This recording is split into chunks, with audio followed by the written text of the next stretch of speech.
estamos. Nazaret, entiendo que si aprendes a estar en el presente, al final eres mucho más feliz, porque muchas veces el estrés o la ansiedad que tenemos en el día a día viene precisamente por no ser capaces de parar y fijar la atención en las cosas.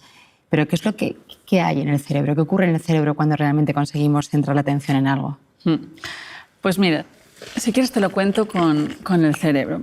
A mí me gusta mucho definir, como hace William James, la atención como tomar posesión de la mente.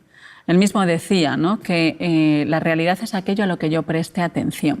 Muchas veces cuando se habla de la meditación se suele decir, ¿no?, que es una moda, que es una técnica que viene pues, principalmente de Oriente, pero cuando hablamos de la atención o de la meditación como ese control, ese adiestramiento de nuestra mente o de la atención, es algo pues, que se ha estudiado en toda la historia de la humanidad. Por ejemplo, nosotros, ¿no?, sin ir más lejos, en nuestro Renacimiento Luis Vives era uno de los grandes expertos, los grandes estudiosos de la atención, como esa toma de control de tu propia mente. Yo no creo que sea una moda, sino que es una capacidad intrínseca que nosotros tenemos de intentar conocernos y observarnos a nosotros mismos.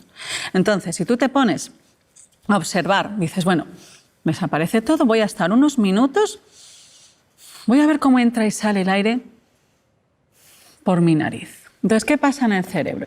En ese momento en el que tú estás simplemente observando las sensaciones de tu respiración, tu cerebro está prácticamente centrado aquí en la parte frontal del cerebro, concretamente una zona que es la corteza prefrontal dorsolateral, da igual, una parte aquí en el cerebro. Todo el resto estaría más o menos calladito, por eso se le dice que también meditar es el silencio neuronal.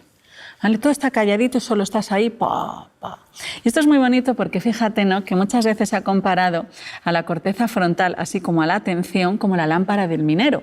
Sabes que los mineros se ponían un casco que tenían una luz y entonces solo se ve aquello a lo que ellos se enfoquen. Solo existe eso.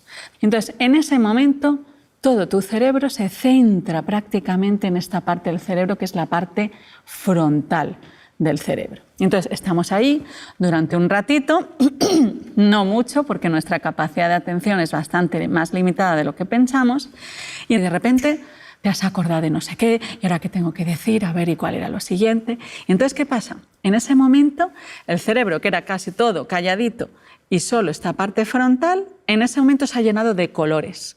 Pa, pa, pa, pa. Lo que nosotros observamos en la máquina es pa, pa, actividad que de aquí, de allá, pa, pa, pa, pa, pa. Un ajetreo inmenso. Los tibetanos, por ejemplo, llaman a ese estado la jaula de los monos a los que les ha picado un escorpión. Y yo cuando lo veía eso en el laboratorio, cuando se ven las imágenes, digo, es que es literalmente así, es como una jaula de monos. ¿Por qué?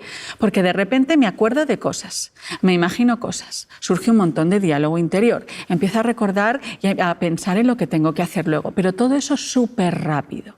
Y entonces ahí has abandonado el control voluntario de tu atención.